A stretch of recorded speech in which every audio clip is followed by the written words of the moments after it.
I got your wig, ho. Miss Wikiana. I got your wig, ho. Ha ha. You're mad. Listen to my direction, okay? Stand right there. Cash, come here. You stand right there. Man, time has definitely flew by. We've gone from me carrying KJ down the aisle to me walking down the aisle with KJ, Cash, and Kane. Turn around. Right there. Stand right there. Like the marriage is over between Kim Zolciak and Kroy Biermann. She has filed for divorce. She is pulling the plug on their 11-year marriage.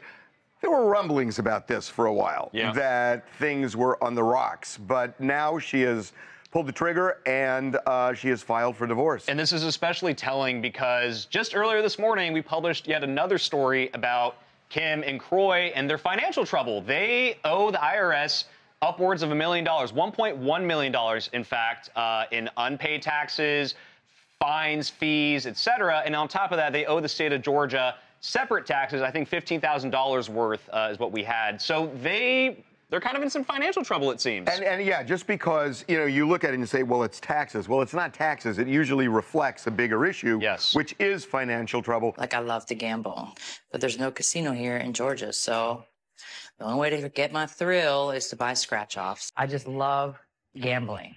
Okay, let me do 40 in Powerball. Okay. Oh, my God, we're getting all that?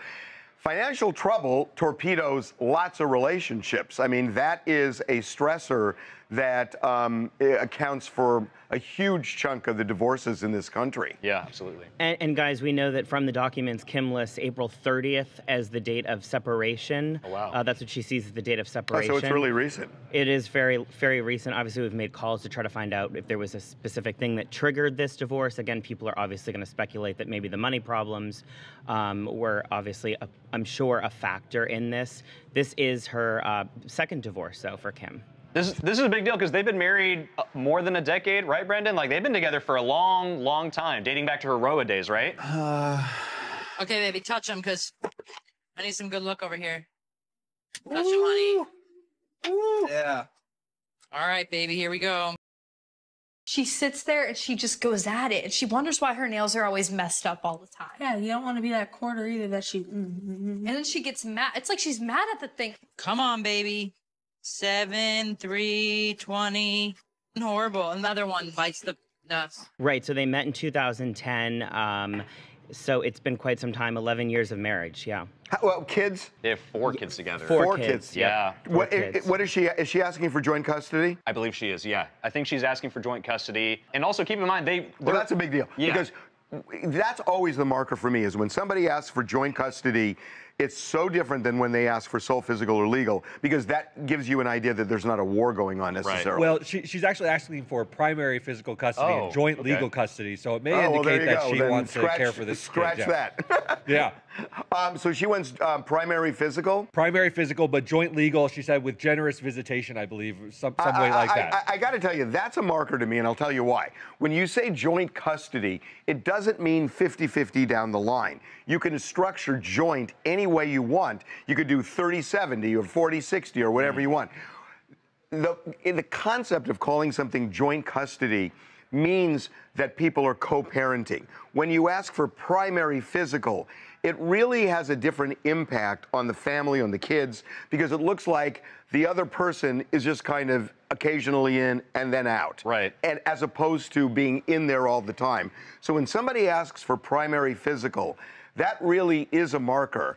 And it, to me at least, in my experience, what I've seen is it usually shows that things are not necessarily pleasant between the two of them when something like that happens. And what's interesting here is Kim is actually making a couple cameos on this upcoming season of Real Housewives of Atlanta, not as a full-time housewife, but one could only imagine now our producer's going to be making a phone call over to her. I have a question about that. So would it be in her best interest to perhaps entertain Bravo and say, yeah, I'll take another full-time gig as a main cast member because, look, apparently I'm in money trouble right now. I'm going through a divorce. And not only that, but her Georgia home recently entered foreclosure. So maybe Bravo, the cash cow's there again. I wonder if we're going to see her again on TV. Well, also, it's a storyline, too. So I was just on my podcast, and my producers told me that Kim and Kroy Kim Zolciak and Kroy are getting divorced. And I've heard all the rumors about the foreclosure.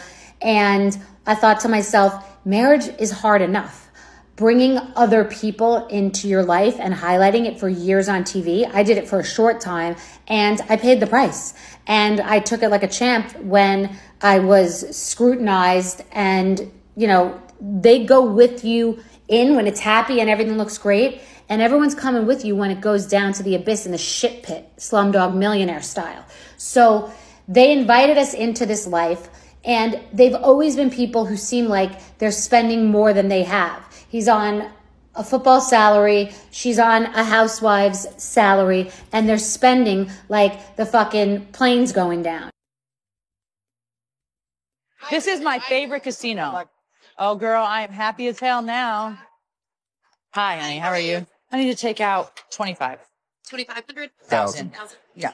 And the thing is, you can't spend more than you make. And it's the old housewives model to get on the show, make no money, spend, logo, car, house, bankruptcy, foreclosure, because you can't fucking keep up. You're writing checks you can't cash. And it's gross. It's like, what's wrong with America? When the whole real estate bubble crashed, that was because people were just financing their houses, and the whole thing imploded.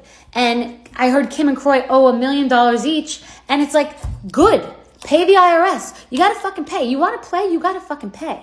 And, you know, all these couples that bring everybody into every single detail like they're perfect, it's a recipe for disaster also. Machine Gun Kelly and Megan, and then he's cheating.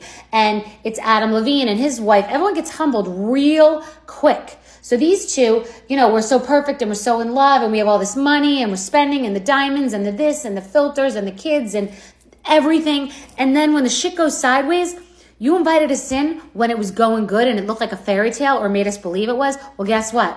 We're coming out with you too. So no one's going to fucking respect your privacy at this time, because there is no privacy at this time.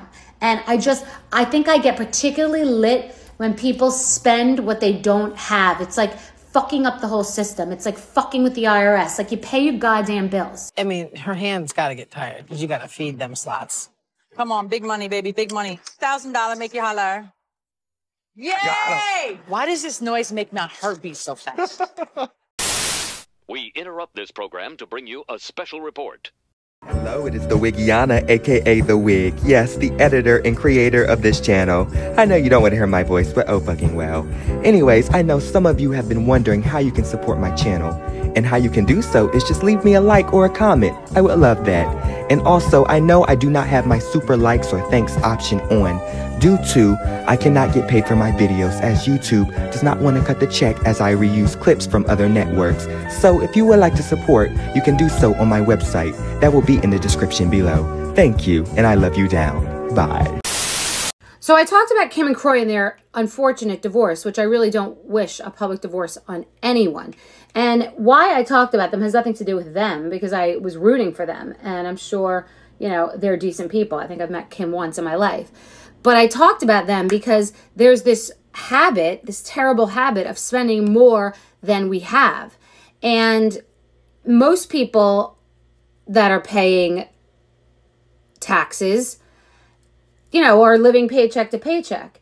And the name of the game is not spending more than you make or than you can. And I would say you don't want to have debt, but some debt is good. There is good debt. If you are buying a home and there's a certain way that you're going to pay for it and there's a good reason, or you want to build up your credit, there is such a thing as good debt. What you don't want to do is have bad debt where it's going to drown you. And I've had credit card debt when I was younger and consolidated and had anxiety about it. And obviously I've never been poverty stricken, and I've never been poor, but I've been broke. I've had insufficient funds and bounced checks and had a negative balance. And I've definitely been scared, honestly been scared. So the thing of it is, most successful people that are wealthy, that aren't just fronting and stunting, which is most of what you're seeing on TV, and that is what does aggravate me because it is a problem in the country. Most successful and wealthy people don't want to touch their principal. So even if you make a very small amount, and you can cut out your Starbucks, or you can, you know, reduce your gym membership and walk outside instead or something. And you can look at it and you can start putting money to the side or taking money out of your paycheck and putting it to the side. You're going to be building a principle. So when I sold Skinny Girl, or when I get a big deal, I may buy myself something, but I take a chunk of it and I put it over with my business managers, and that's the principle. And wealthy people don't ever want to touch the principle. And you have to have a discipline. You want to keep shoving stuff over there. So God forbid anything ever happens. You lose a TV show. God forbid something happens medically or with your family. That principle is the nest egg that you are building or that you already have. And you just don't want to touch the principle. So when you start charging and you start living a life that you can't lead, and you're borrowing from Peter to pay Paul, you don't even have a principle and you're depleting. And most people don't have a discipline. Like, it's like putting it under your mattress or burying it in the backyard. You got to get it out. If it's around you, you're going to spend it. You're going to think you have it. So the name of the game is do not touch the principle, and don't spend what you can't spend. You know, having good debt is fine, and buying another asset like a home or something is fine, which you hopefully will appreciate. But you have to have a good ratio between what you make, what you're spending, and what you're saving. So if you don't know, ask somebody.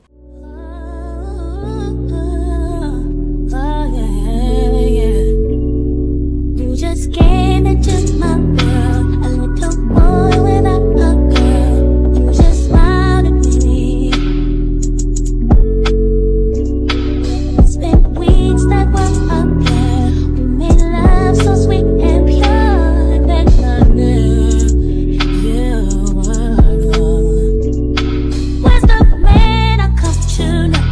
With the heart of our world, you just turn me out and walked out the door. How could you just be so cold? What a heart and head, baby. What do you think about Kim and Kroy going through what they're going through right now? Listen, as we know, I'm not a fan of Kim. I'm not a fan. She had, it would appear to be a husband who was very loving, supportive with her and in their marriage. And they have all those, you know, beautiful kids together. It breaks your heart when a marriage falls apart. Even if I don't like her, that is a marriage and that is a family. And it's hard for me to sit back and watch it fall apart like that. Yeah, I hate that that's happening. I hate it's happening to everybody. I was very surprised. That was not the news I ever expected to get. They seemed so much in love and just together. I mean, they were a couple that, yeah, I thought they were in it for the long haul. Very surprised. Sorry to hear that there may be some financial, you know, issues. Yes. TMZ is reporting that they owe $1 million to the IRS. Texted a little bit with Kim yesterday. Sent my condolences because it's a sad thing. They have kids, and that was just a couple that seemed very much in love. I got your wig, ho. You're mad. Ew. Like JK, but like maybe not. But thank you for watching. But you hating ass bitches always have something to say. Hating ass bitch, but you're still watching my vids. What?